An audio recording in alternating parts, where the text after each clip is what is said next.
Salut tout le monde, j'espère que vous allez bien. En ce qui me concerne, ça va plutôt pas mal.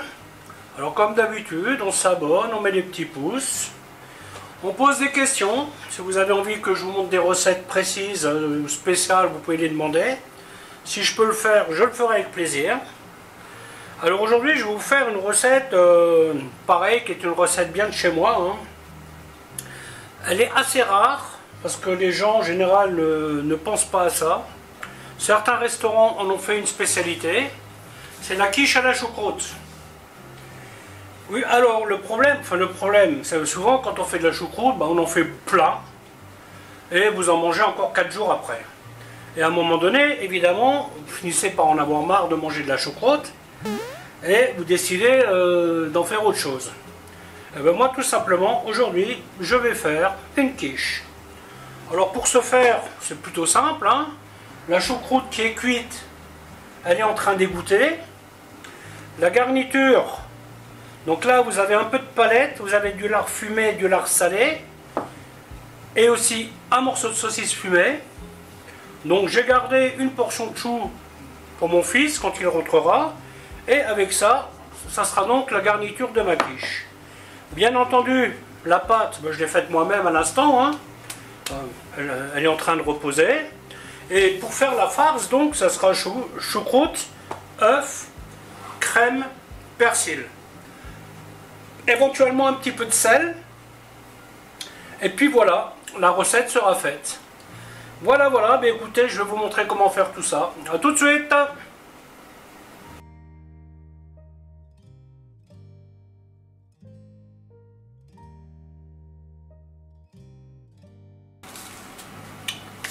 Voilà, donc on est parti pour la pré-cuisson. Alors comme vous le constatez, au niveau pâte, pour ce grand fond là, je suis un peu short.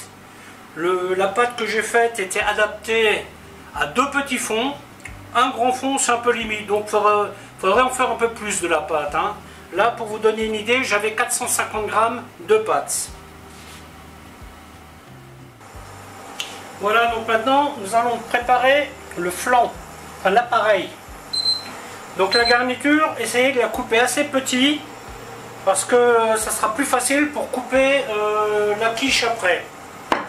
Là c'est limite un peu gros. Il faut encore chercher à faire plus petit.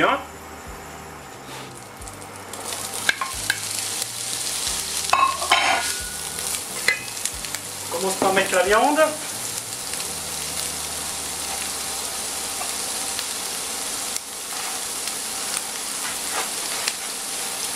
À ce niveau-là, vous avez des variantes. Vous pouvez la mettre, la viande, directement dans la tarte. Vous pouvez la faire griller comme je fais là. Et vous pouvez aussi commencer par le chou et mettre la viande après. Voilà, c'est 3 techniques qui fonctionnent très bien toutes les 3.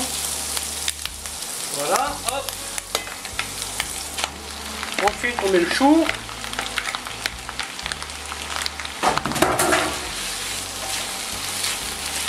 Voilà, et on va faire bien griller tout ça. Pour une grande quiche comme ça, 4 œufs seront nécessaires. Si vous croisez un clou de girofle ou une baie de genièvre, enlevez-les.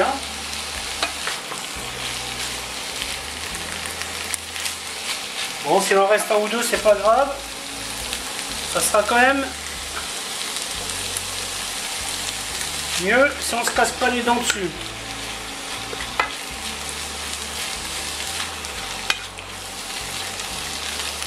Voilà, donc là maintenant on va insister un peu, on va bien sécher le chou. Et si on arrive à le faire griller un petit peu, tant mieux.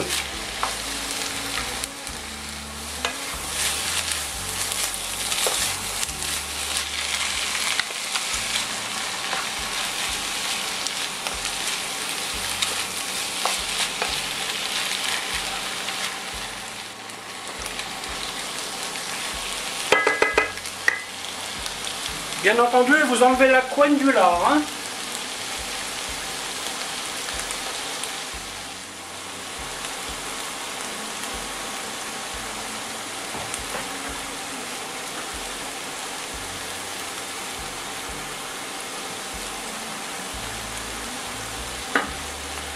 peu de persil. Un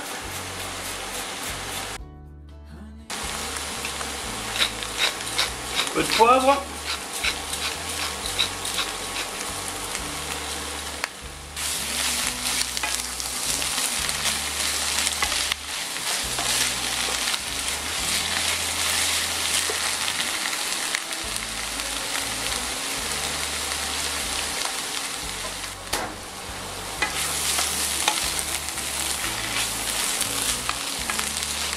Quand ça grésille comme ça veut dire que c'est bon. On met une petite cuillère de farine. Voilà. Ça va lui donner du corps un peu. Là, je baisse le feu. Ensuite, on y met la crème. L'idéal, quand vous faites ce genre de tarte ou de quiche, c'est d'avoir un fond haut. Malheureusement, moi, j'ai pas ça ici. J'ai failli le mettre dans un moule à manquer, mais malheureusement, c'est incertain pour le démoulage.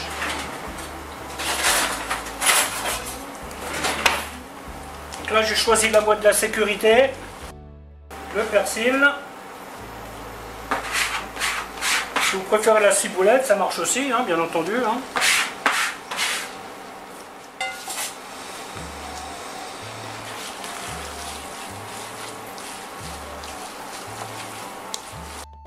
Rajouter un tout petit peu de sel, mais vraiment léger. Hein.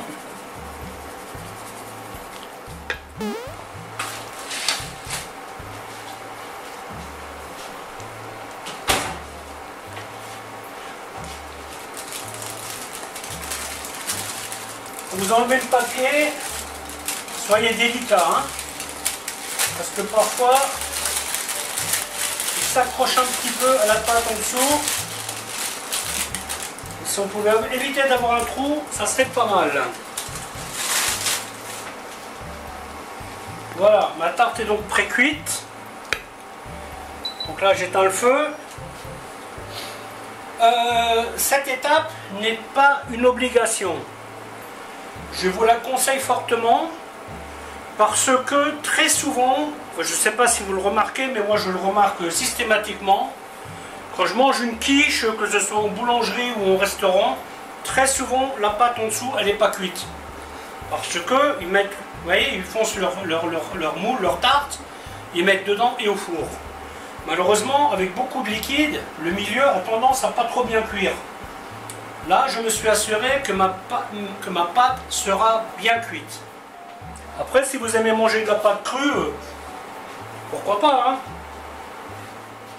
Une fois que l'appareil a reposé un petit peu, on y rajoute les œufs. Alors cette quiche, elle se congèle très très bien. Hein. Pas aucune inquiétude, hein. Vous la laissez bien refroidir. Vous la mettez une nuit au frigo. Une fois qu'elle sera bien refroidie, bien prise, vous coupez vos portions, vous les filmez et vous mettez ça au congélateur. Avec une petite salade à côté, ça ira très bien. Pratique d'avoir des petits repas comme ça qui ne sont plus à faire. Voilà, donc vous voyez, on mélange bien.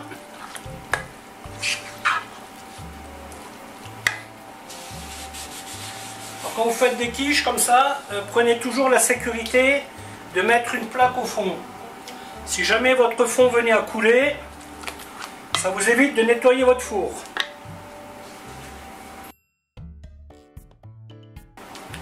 Presque sur mesure, dis donc.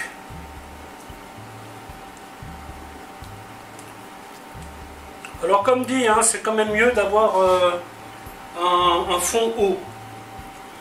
Ça, je préfère quand même, hein, quand une quiche est bien haute, c'est quand même plus sympa. Après elle sera bonne, hein, ça y a pas de doute, mais enfin il n'y a pas de doute. Si je la brûle pas, voilà, chose qui m'arrive jamais ça. Moi je fonctionne toujours avec les minuteries. Ça m'évite bien des surprises. Donc là, je dirais entre 20 minutes et une demi-heure de four et ça sera bon.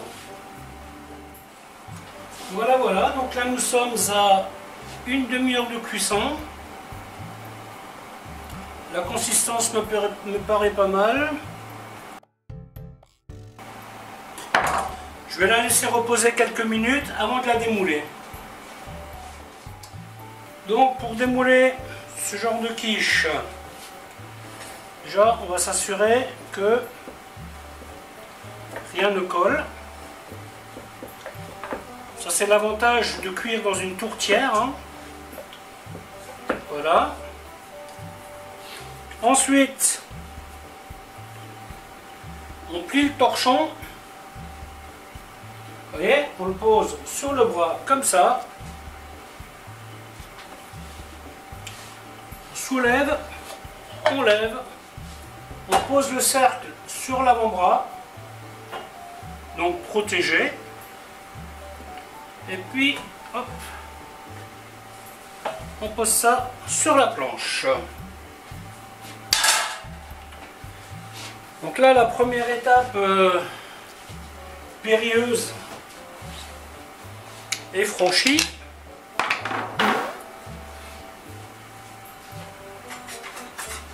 Mais il y en a encore une petite. Il faut faire très attention parce que ma pâte étant très très fine, vous voyez, hop, on met ça sur la grille et puis voilà. À partir de maintenant, on peut dire qu'on a bien bossé. L'avantage de mettre ça sur une grille, c'est qu'en refroidissant, si vous voulez, ben, il y a l'air qui va passer tout autour. Donc elle ne prendra pas l'humidité, hein, parce que si vous mettez ça sur une assiette, le temps qu'elle refroidit, vous voyez, entre l'assiette et la pâte, eh bien, il y aura une espèce de condensation qui va se former, et du coup votre pâte peut prendre un peu d'humidité. Voilà, voilà, ben, écoutez, la vidéo va s'arrêter là, en espérant qu'elle vous aura plu. Alors je vous dis à bientôt pour une autre recette. Bye bye.